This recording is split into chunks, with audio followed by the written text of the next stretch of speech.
Welcome to Lopburi in Thailand. There are lots of monkeys in this town.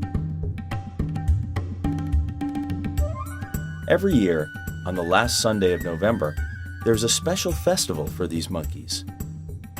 In Thailand, people like monkeys. There is a story about Hanuman, the monkey god.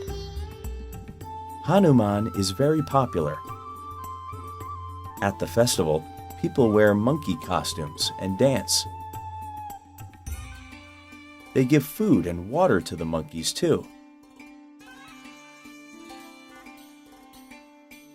There is a lot of food and a lot of tasty, colorful fruit.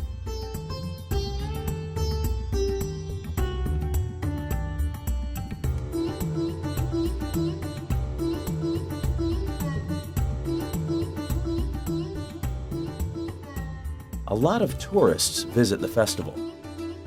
They think the monkeys are funny. This monkey wants this man's sunglasses. The man isn't angry. Some monkeys are very naughty, but people like them.